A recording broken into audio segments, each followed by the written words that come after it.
to Southern College of Optometry's September webinar on the SCO curriculum. And I'm so glad that you guys could join us. We are now using a new platform as well, a new digital platform for our webinars. So I'm really interested to know your feedback on this particular Zoom webinar feature. So I'm glad you're here, and I hope that all of you are continuing to stay safe and healthy. As many of you know, my name is Ashley Cates, and I am one of the Student Services and Admissions Officers at Southern College of Optometry. So many of you I have talked to at some point or another because I've addressed your questions via email, or I have presented a presentation to you, maybe even arranged a campus tour for you, or participated in your particular admissions interview process. Joining me today is Dr. Lindsay Elkins, and she is the Chair of Optometric Education and an Associate Professor at SCO. She is an alum of the University of North Carolina and also Southern College of Optometry. Additionally, she completed a residency in primary care optometry at the Memphis VA Hospital. Dr. Elkins has over 10 years of optometric experience and serves as the Eye Center Clinical Director and Clinical Instructor in Adult Primary Care. As Chair of Optometric Education, Dr. Elkins knows all there is to know in regards to the SCO curriculum. She is actively involved in the design and implementation of the college's comprehensive and rigorous optometric education. So I greatly appreciate that Dr. Elkins taking the time to join us today to provide her invaluable insights and overview of the curriculum.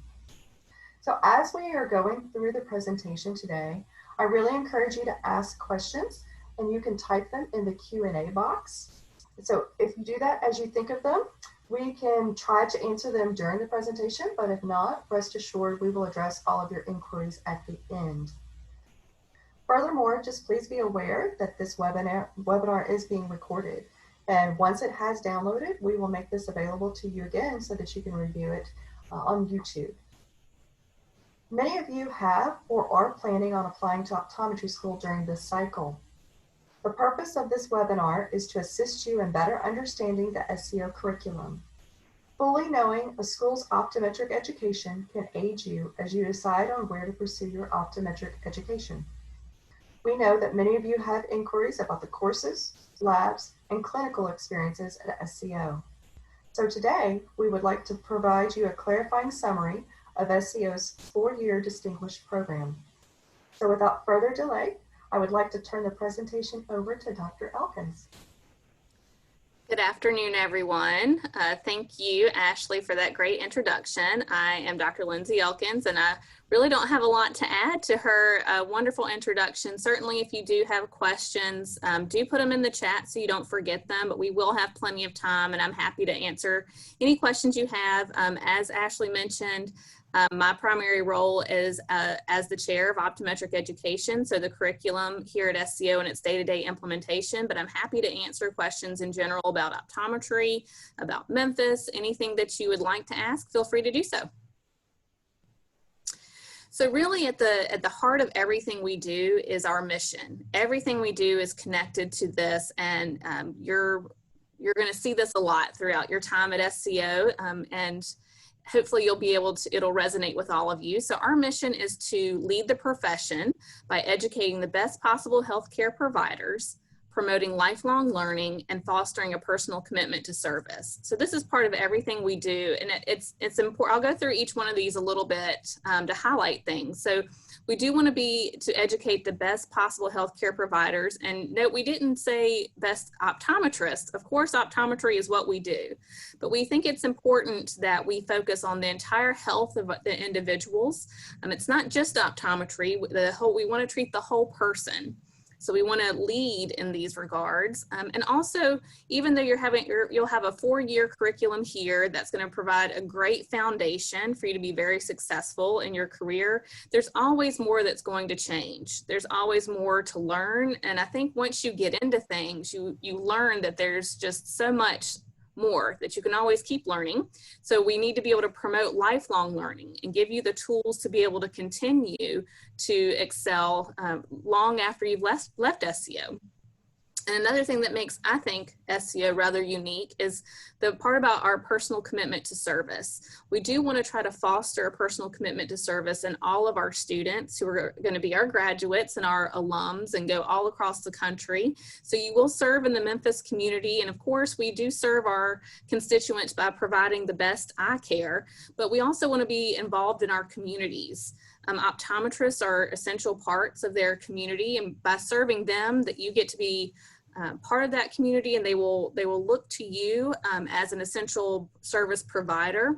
So as you serve, you get served back. So it's very important for us to have a personal commitment to service, and you even have a service learning curriculum component that helps to support that part of our mission. So just a brief overview of the curriculum in general. There's more than 192 semester credit hours of coursework. Of course, that's spread over 4 years, but that's a lot. Most of you are probably in undergrad where you take either 12 or maybe up to 18 credit hours a semester, but 192 semesters credit hour. We keep you pretty busy. So that includes your didactic, which is your lecture courses, the laboratory components associated with those, your clinical experiences, and your service activities. So you have a lot that you're going to do throughout your 4 years. So one of the things to be aware of as you're going to be coming from a lot of different states are that the profession of optometry is regulated by the state as far as the scope of practice. So we're very fortunate in Tennessee that we do have one of the most progressive optometric practice acts in the country. So what that really means is how you're able to treat your patients, to what extent. So we are able to treat glaucoma. We're able to use topical drops, not only for diagnostic purposes, so to figure out what's wrong, but also to treat our patients. We can also prescribe oral medications. We can do injections, so ocular injections, and that is actually something that's going to be part of your curriculum that you'll practice on each other. Don't worry, we've done this for several years. We've actually had ocular injections, not inside the globe, but inside the eyelid and the membrane covering the front of the eye, which is the conjunctiva. You'll do injections there. You'll also do intramuscular and IV. But we've had those privileges since the 1990s. So we've been teaching that for a very long time. And our SCO faculty often go to a lot of the other states that their practice acts are expanding, and we help teach them as well. So you're in good hands. We've also placed a very strong emphasis on our clinical education. Of course, we want everyone that graduates to be prepared to be a practicing optometrist. That's really what we want everyone to be able to do, even if you decide to go into academics or research. Everyone that graduates SCO is going to have a phenomenal clinical education, and we're very proud of our ability to provide that, but also while ensuring our didactic instruction remains state of the art. So you'll be well prepared for the academic part, your lectures and labs for passing all of your boards and being prepared for that lifelong learning, but also to be a great clinician. So we cover both sides of things. So the Eye Center is our main clinical facility. We have some other ones that we'll talk about as well, but the Eye Center is the clinical instructional facility that's connected to the main tower complex that all of our classes are held in. So that very first slide you saw at the beginning, there was a tall tower building. That's mostly our instructional complex that has all the classrooms and labs. And then there was a lower lying building right beside it. That's the Eye Center. So that's where you see the most of your patients and your clinical care. We also recently built a new classroom facility that most of your classes will be held in when we can go back to in-person instruction. We also have some external clinical sites. So we wanted to make sure that your clinical experience provides a variety of demographics of people and types of encounters, and that we can serve the most of the Memphis population. So the Eye Center is in the heart of Midtown Memphis. Our University Eye Care Center is actually located in the University of Memphis College campus. So one of the things we realized that is a little bit harder to have in our Eye Center population are just young, healthy people. So we wanted to be able to be the eye care provider for the Memphis Tiger community, but also that's a great opportunity for our students to see a different population. The focal point at Crosstown Concourse is probably our newest clinic. It's only been open a handful of years, and it's more of a boutique feel. And these are only a few miles from the campus, but the focal point at Crosstown encourages more technology use, and it does have more of an upscale boutique feel with an art gallery inside that rotates, and a lot of emphasis on technology. And the picture below that, that's the waiting room at the focal point campus. Our mobilized unit, it's essentially an RV, and it's parked right there in front of our tower complex. We use that unit to provide eye care throughout the community.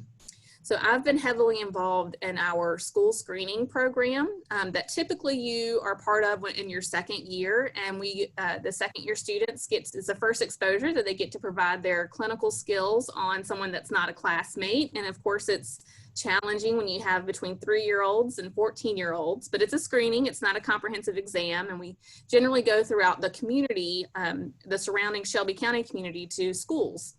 The students having a vision screening is generally part of the Tennessee education requirement. So we provide that screening, and then if that school identifies that there's a barrier to their students being able to travel to get care, then they can schedule an appointment for our mobilized unit to come at a later date to provide the comprehensive eye exams. And there's a little area you can pick out glasses there as well. So that's not just limited to the schools in the area. We also partner with a lot of primary care type providers that, again, transportation may be a barrier to care, that can schedule for our mobilized unit to come there periodically, again, to provide those eye exams. We'll go over briefly the main facilities for SCO. So what you see here, our tower complex, and behind it is our new classroom complex. It's an atrium that has windows, so it's very well lit, and that's where most of your classes will be.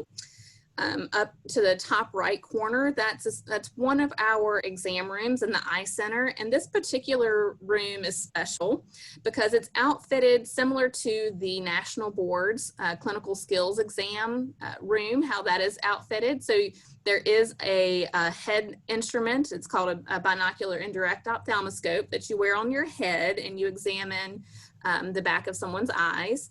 And this one is special in that it's connected to a video component that you can see on the screen, which is similar to how it will be for national boards. So we want to make sure that you have the opportunity to be exposed to the same clinical setup as what you're going to be tested on for your national boards. Not every room in the eye center is like that, but our 4th year interns get to use this one. They sign up to be able to practice in it. So it's as close to what you're going to be tested on as we can make it. Below that is one of our surgical partners. You can see that instrument set up there. That's actually a laser instrument, and it's hooked up to some video components, but also there's an observatory. The people in the white coats at the back, they're able to watch this ophthalmologist that we partner with actually provide a surgery. This is used infrequently right now, but we do hope to expand that for more surgical opportunities as we can.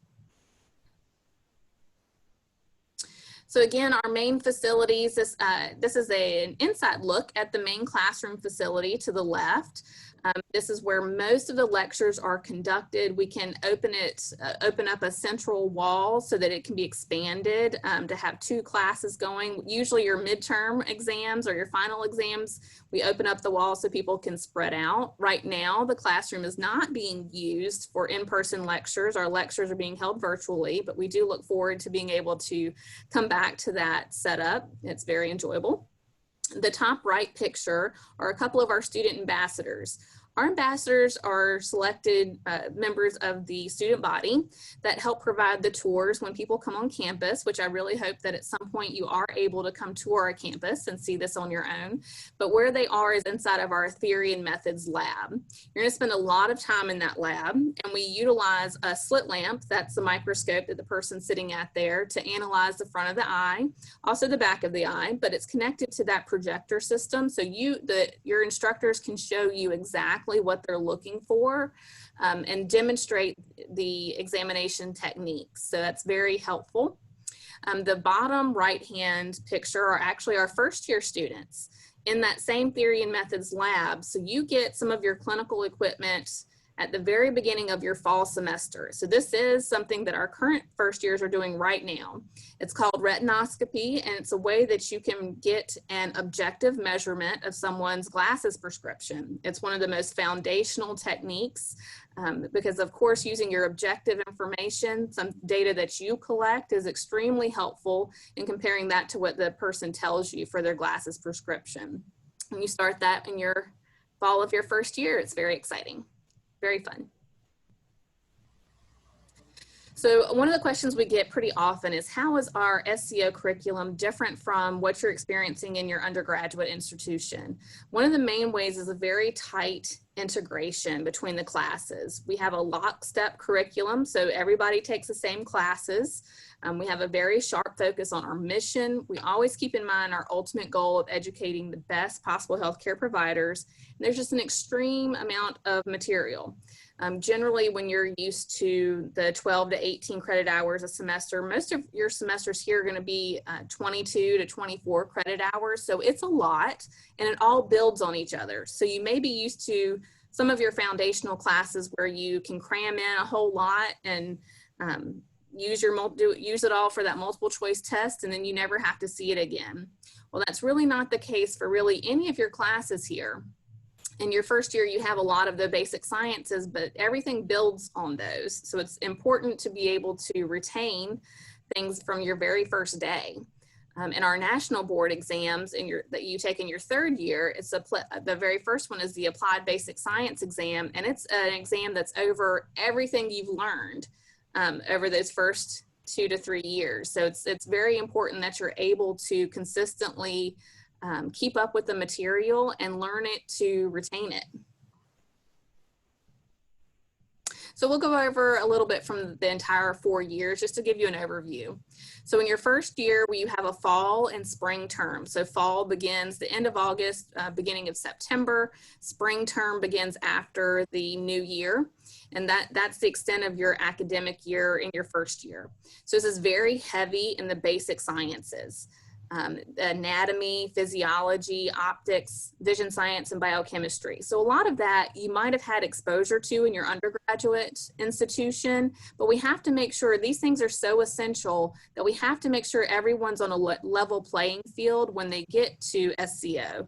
So we have to make sure that you have all the basics that you need to build on. So it's very heavy basic science in that first fall and spring term. You'll also begin learning the optometric theory and methods during your very first term of first year. That was that lab that you saw. There's also a lecture course associated with that. So you start learning the very fundamentals of eyeballs and eye care at that very first semester. Your schedule is 23 to 24 credit hours each term. Your lectures, it's about 18 or 19 hours a week that you spend just actually having the lectures. And for first year students, you have your lecture courses starting in the morning. So usually around 8 a.m. in the morning. And then your labs, any laboratories, your in-person components that you have to do, simulating patient care or utilizing equipment to demonstrate optical principles or binocular vision principles, you do those in the afternoon. And those are 9 hours per week. It may start at 1 or 1:30 and go to 5 or 5:30. So you have very full days. Your second year begins in your summer mini term. So after your first year, right now you have about 6 or 8 weeks off. And then you come back in mid-July and you have a mini term. That's about 6 weeks long, and it's you're able to have pathology and pharmacology, your evidence-based medicine course. Evidence-based medicine is more about being able to see if a study holds water, if it's a valid study, because that's going to play very heavily into if you're going to be doing anything in research, but also for you to evaluate research critically, as that will influence your standard of care long after you leave SCO. So it's very important. So in that mini term, you do have 8 credit hours. And that may not sound like a lot, but it's 13 hours of lecture for 5 hours a week of lab and clinic. So you still have some labs where you begin to learn some of those clinical techniques or expand on them. And it's very intensive because it's only 5 to 6 weeks. So it's a lot to do in that short span of time. In fall and spring, you have 21 to 22 credit hours per term and still a lot of lab and clinical care. In the second year, you do have a clinical communications and patient care course. So what that is more about how to communicate specifically with patients. So a lot of your time you're working on each other, you're practicing your clinical skills with your faculty and your classmates, but patients present differently. So this is trying to give you clinical communication skills for whatever a patient may bring to you and how you handle that, as well as how do you handle managing certain conditions and referring them, any letters, any communication with other healthcare providers. Also in your summer mini term, you do have an interprofessional education course because the healthcare is becoming more and more integrated. And we want to make sure optometry is part of that healthcare team for our patients. Third year, this is your first complete year of us with a full summer, a full fall, and full spring terms. And in the summer of your third year, that's when you start clinic. So it's a very important transition, and we want to make sure once you're ready that you are able to start doing comprehensive exams on patients. So very clinically oriented for your third year. You still have lecture courses that usually take place in the morning before you're assigned to clinical care. You have a physical diagnosis course, which is more about blood pressure, cranial nerve testing, strabismus and amblyopia, glaucoma, and integrative analysis. So at that point, you really want to be able to integrate everything that you've learned over the first 3 years. So putting it all together. Of course, you're still learning more, but being able to do more of that critical analysis. And in the spring of your third year is generally when you're going to have your first encounter with the national board exams. So the spring of your third year is generally when you take part 1. There are 3 parts of national boards. They have their own website that you can look at. It's called optometry.org. And so national boards, you have to pass them to be able to get a license. At least you have to pass the first 2 parts to graduate from SCO. So they are important, but not everything we do is related to national boards. We are very proud that our students generally perform very well, but it's not everything involved in becoming the best possible healthcare provider. For your third year, the majority of your on-campus time is in the eye center. So that is where you will have all of your clinical experiences during your third year, or at least the majority of them. A lot of times we are able to work in some nursing home care or our mobilized mobile unit. You may be able to do some of that as well. So during your third year, you have 15 to 20 credit hours per term, 21 to 28 clinic hours per week, and 7 to 9 lecture hours. So you can see the balance really shifts in your third year to be much more clinically oriented, but we still have to make sure you're getting all the lecture components, that you're still growing academically in that realm as well.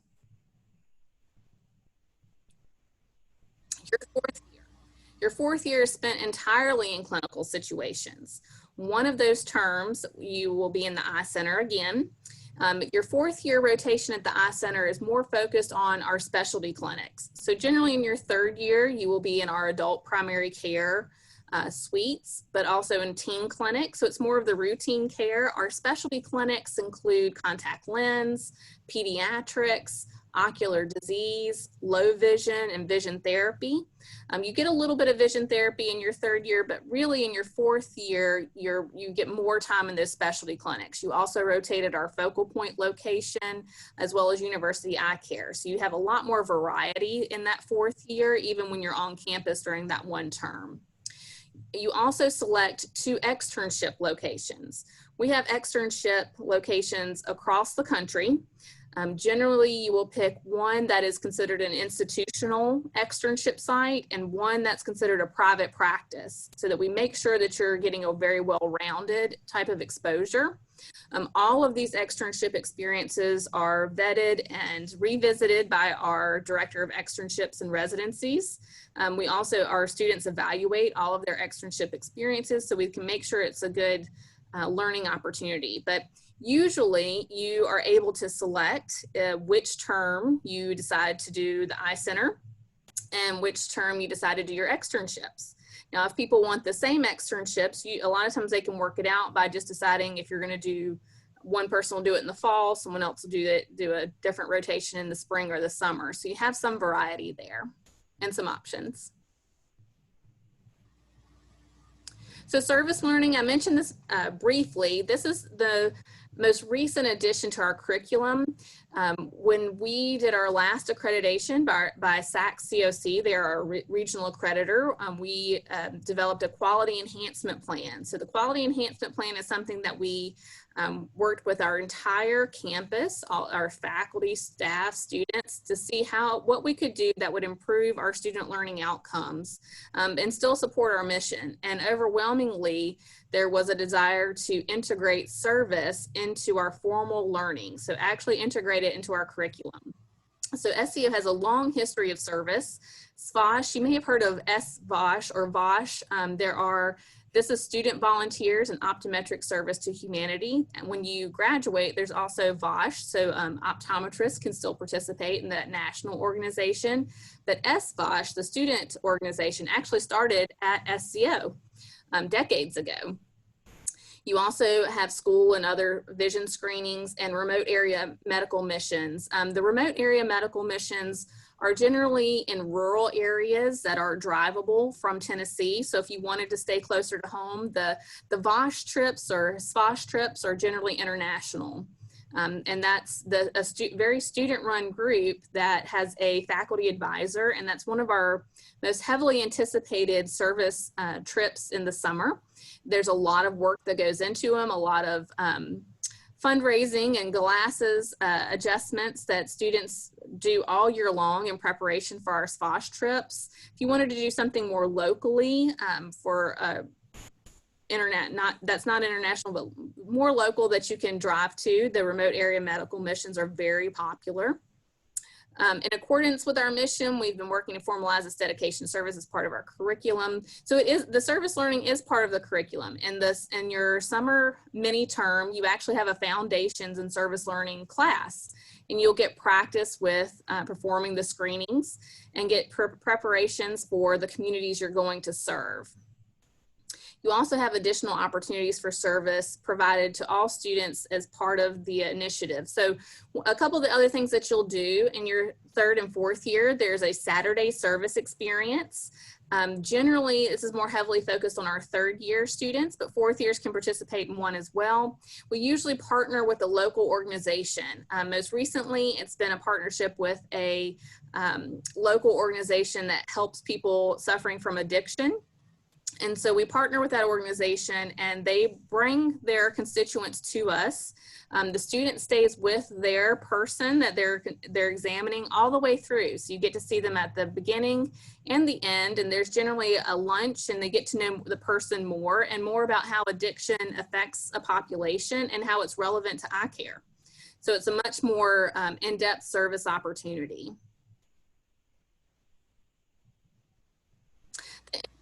Your hard work is the Doctor of Optometry, or OD degree. So after successfully completing all the requirements of the curriculum, it culminates in your being awarded the Doctor of Optometry degree. And the attainment of this degree makes you eligible for licensure to practice optometry. So SCO does not grant you a license. That's governed by whatever state you decide you want to practice in. Also at that NBEO, the National Board of Examiners in Optometry, their website, optometry.org, they provide you more about the state requirements. So if you already know that you want to go back to the state that you're from, or you have an idea of where you might want to get a license, you do need to see what their requirements may be. They may have a law exam that you have to pass. Most of them do, so that you are very familiar with the state laws, which is very important. And they may have different requirements as far as your passage of the national boards. So you have to go to your state board association to apply for a license, but you can only do that after you have an OD degree from an accredited optometry school, which we are. And of course, as we mentioned, it's very important to our mission. Your learning does not stop after graduation and licensure. Lifelong learning is a huge part of our mission. We still continue to provide continuing education for our alumni. It's not exclusive to our alumni, but it's very important because things change. I graduated in 2007, I'll let you know that. And things have actually changed a lot, not just with medications, but standard of care evolves, and it's very important to be part of the research. Or at least be knowledgeable about how you find out what's changing. Now, optometry usually has a state association and a national, several national associations that you can belong to that help you along with that. Because especially when you start practicing, you're going to be focused on being a good doctor. And your daily routine, and it makes it more challenging once you've been focused on studying for so long.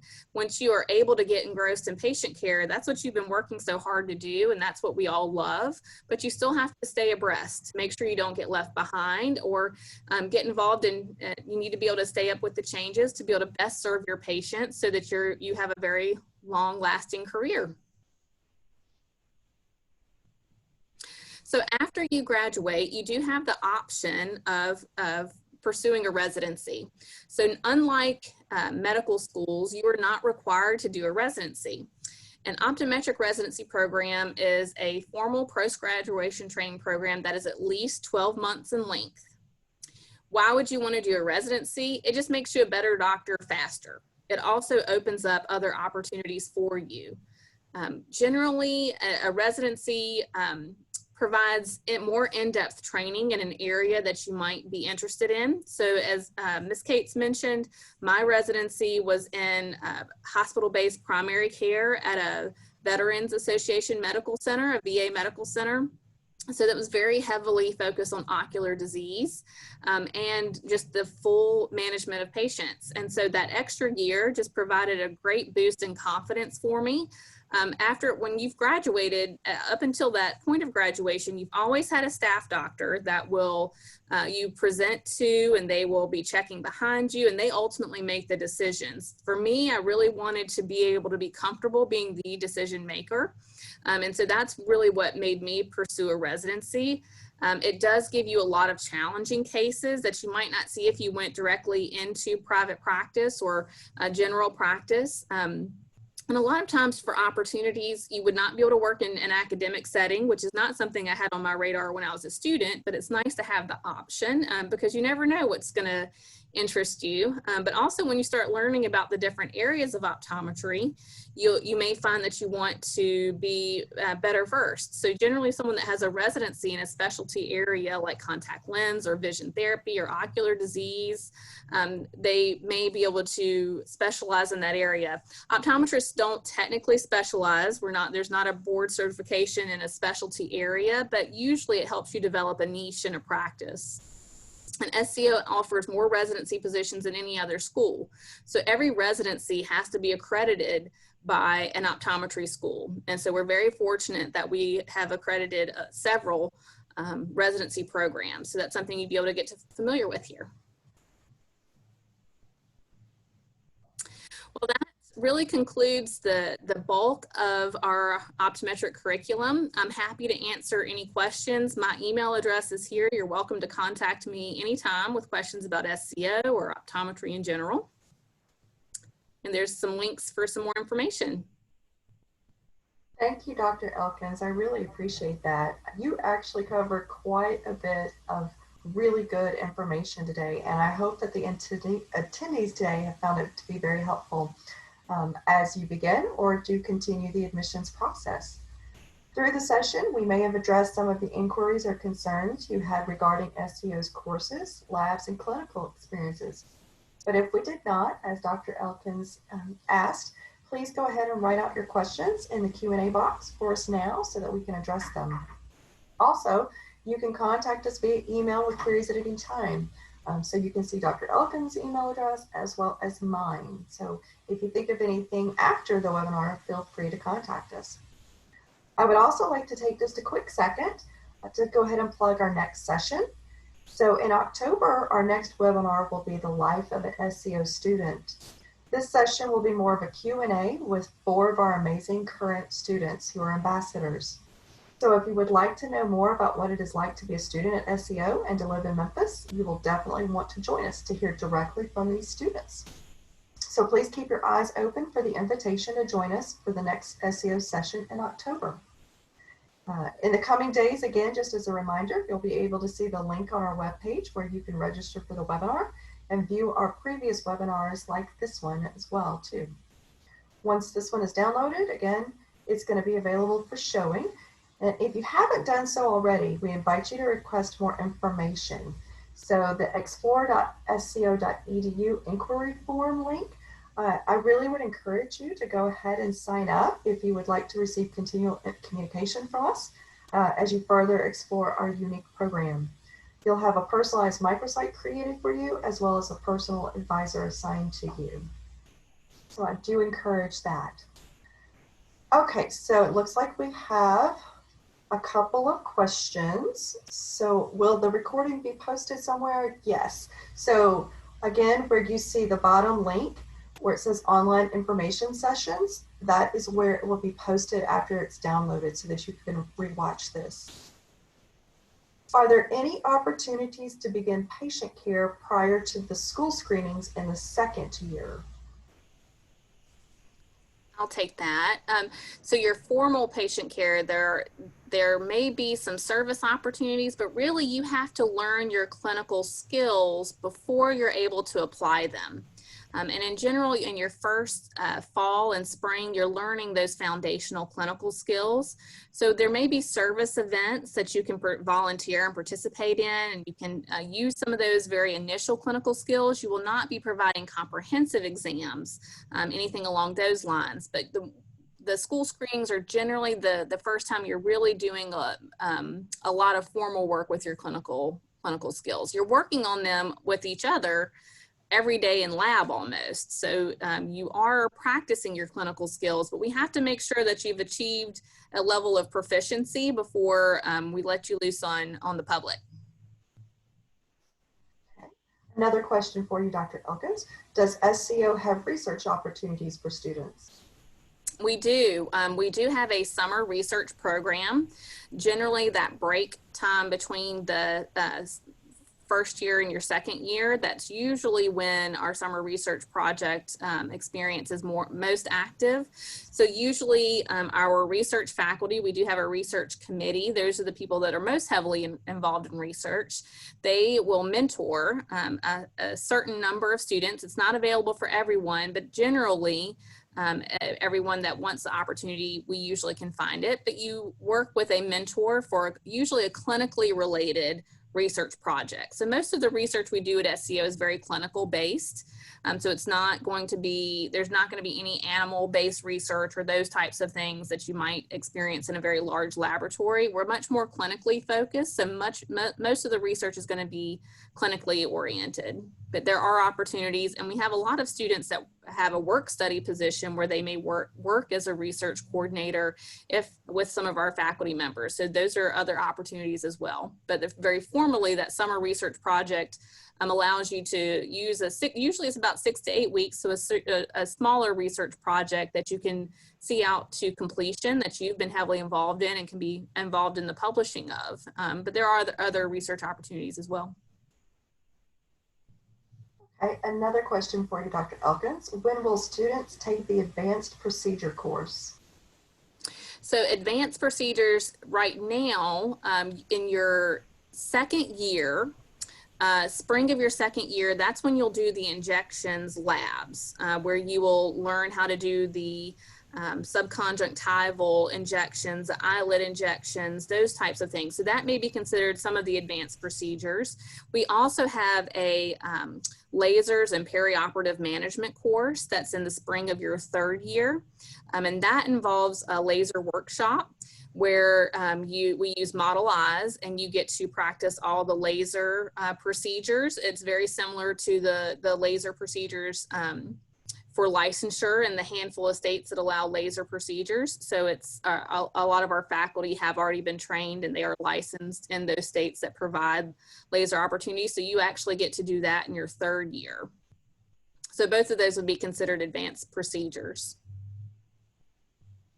So Dr. Elkins, what do you think are some of the most difficult courses that students have struggled with in their first year of optometry school? Well, honestly, that depends on your strong suits. So we have some students that are very good at memorizing, because if you had a very heavy science background, biology, something along that line, which most of our students do, there's our heavy memorization type courses. And that's similar to our anatomy courses. If you're very good at memorizing, you may have a harder time with our optics classes, which is more math oriented and problem based. So the people that are very good at memorizing often have a harder time with our optics classes, and vice versa. If you really love physics and optics and applying the mathematical things along that line, you may love our optics and not do as well with memorization. So generally, it depends on your strong suits, but for most of our students, it's just the amount of information, because you can't really put anything off. Everything builds. Our midterms are usually over a midterm week, but our faculty keep you engaged, generally with a lot of touch points. So there's not really an opportunity to blow anything off. So generally the hardest part is the amount, not necessarily any one particular course. In each of them in and of themselves probably are not harder than any particular course you had in undergrad. It's just all of it together. So the time management is a challenge often with that transition. Dr. Elkins, are there any organizations or sororities within SCO to get involved with? We have a lot of extracurricular organizations. So we do not have formal sororities or fraternities in the sense of there is a residence house or something along that line. But we do have Gamma Omicron, which is a service fraternity, and Omega Delta. They are a social fraternity. And so those are specific to optometry. They're not specific to SCO, but they're specific to optometry. And those are very active clubs on campus. We also have other engagement opportunities like Fellowship of Christian Optometrists. They often do mission trips similar to our SPOSH trips. We have intramurals that are very heavily focused on whatever sport they're excited about. So it may be disc golf, or it may be touch football or softball tournaments, or cornhole. We have a lot of those type activities. Ashley, am I forgetting any? You might actually know more about these. We have our Student Government Association. People are heavily involved in that as well. Our NOSA, our National Optometric Student Association, which is focused on promoting minority constituents in optometry. Our Spectrum Club, which is focused on LGBTQ plus and ally support. I think you've named a lot of them. Student Public Health organization, which is relatively new. Usually our students are the drivers. We have a constituency that is very proactive. The clubs are as active as the students want them to be. We also have, all of our students are members of the American Optometric Student Association. We make sure that that fee gets paid for you as part of being involved in SCO advocacy and being involved in our state and federal support organizations. The student parts of that are very important. So the American Optometric Association is the national branch of that, and they lead the way in advocacy for optometry. There's also Student American Academy of Optometry memberships that we pay for you as well. And they are mainly focused on the academic attainment. So we want to make sure that you are exposed to all of those. I'm sure I'm leaving something out, but I think you've covered at least the range of them, because there's so many of them. So. Right, we do just have so many. So there are a lot of opportunities for involvement. I am actually the faculty advisor for our Beta Sigma Kappa organization, which is the honor society. If you achieve a GPA of a certain level, you can be invited to join that.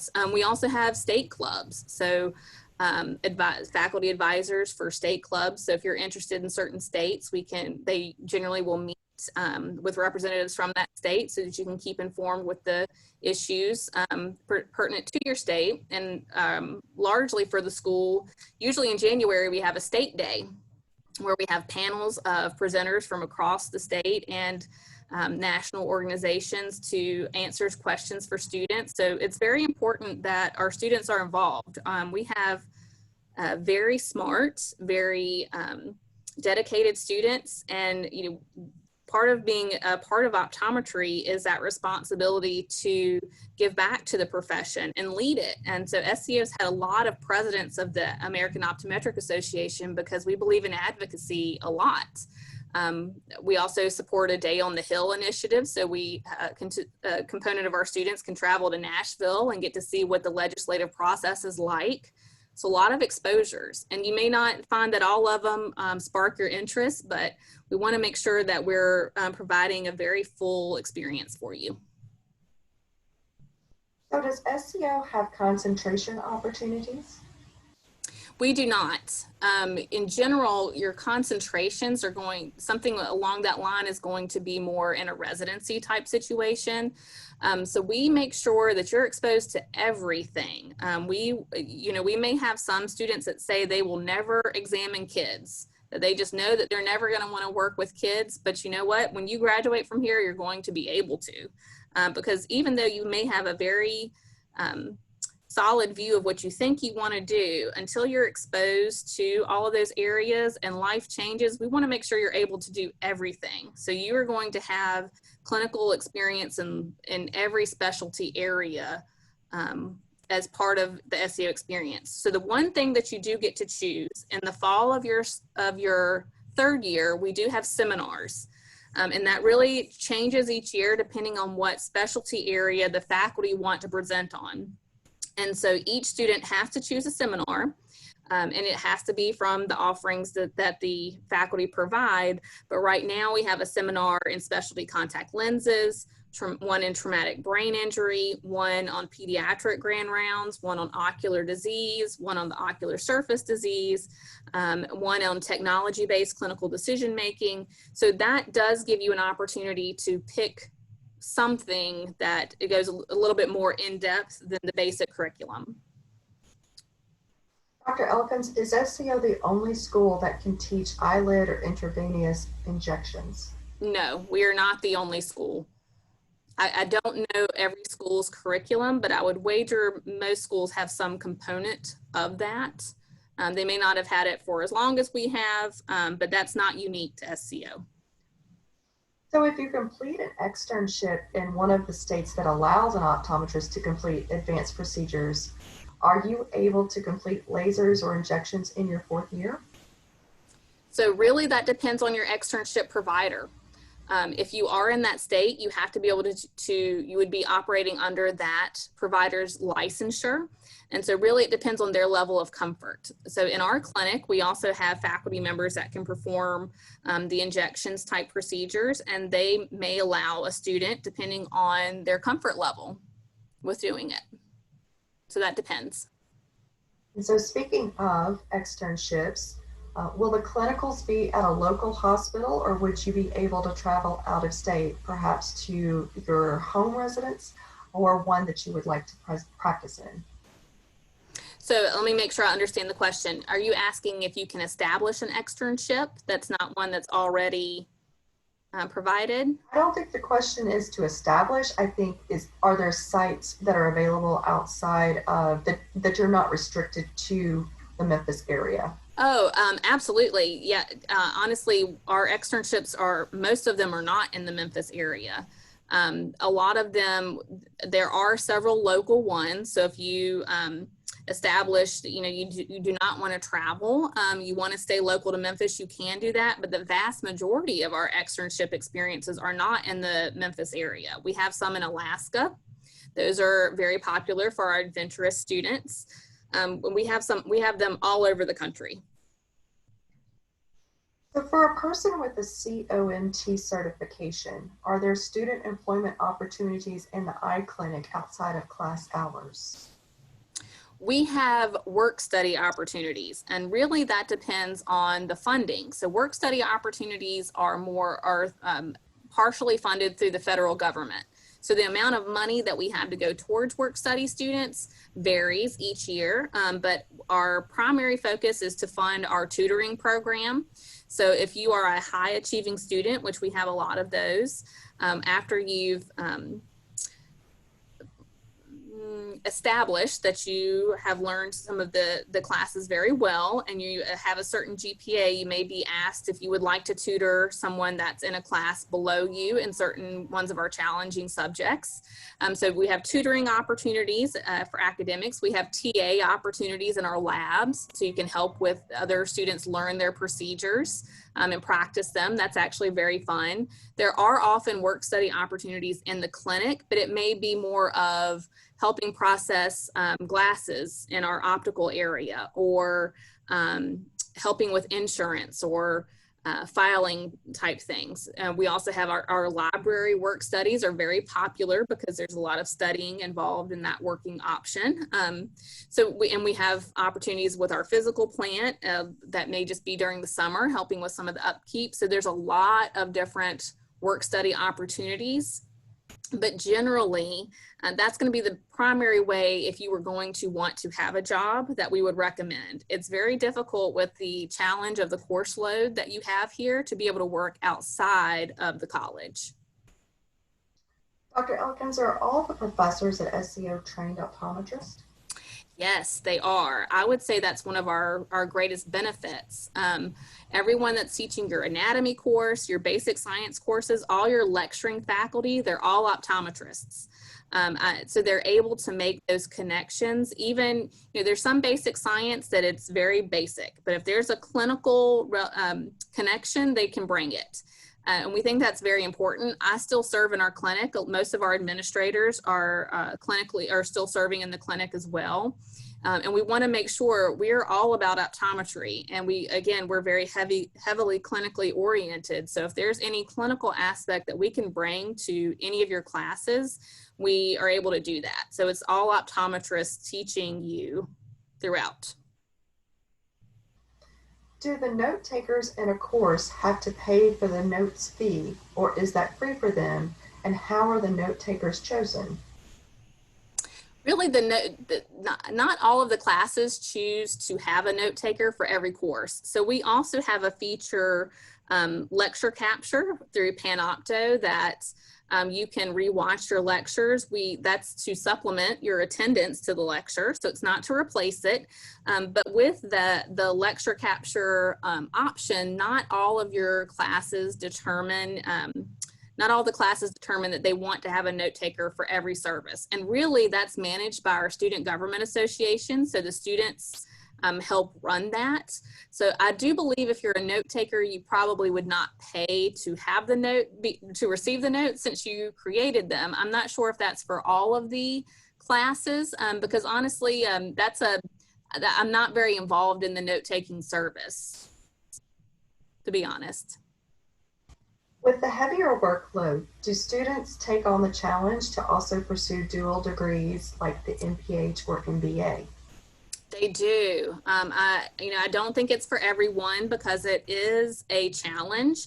But specifically working with those programs, so for those of you that aren't familiar, we do have a agreement with Christian Brothers University that they will accept, as well as the University of Memphis School of Public Health, that they will accept some of your optometry curriculum courses towards their degrees. So specifically the healthcare MBA at Christian Brothers University and the Masters in Public Health through the University of Memphis. So we do not manage those degrees, but some of the courses that you already have to take can go towards your degrees there if you pursue the degree sometime while you're a student. So one of the benefits for the MPH, once you're accepted to SCO, you could go ahead and start that curriculum. So if you knew that's something you wanted to do, you could actually start taking classes there in the summer before you started optometry school. And they work with you on your master's projects, because a lot of time with the service that we provide as part of our curriculum and a lot of our curriculum aspects, a lot of our students are able to utilize what they're already doing towards their master's thesis through the MPH. So we do have several students that are pursuing both of those. I would have to say at this point, I think the master's in public health is probably more popular, just because you can, it's a little bit easier to integrate with the things that you're already doing. And of course, it's not for everyone, but that is a great opportunity that you have here. If you're very interested in running your own practice, private practice is something that's very important to you, or you just want to know more about business, we have a very strong business curriculum as part of your foundational curriculum that you focus on throughout your 4 years, but certainly it's not to the level of receiving an MBA. So that would be a benefit if you know that's something you want to pursue. So you do have those opportunities. I'm very impressed by our students that are able to do all of that. They're amazing.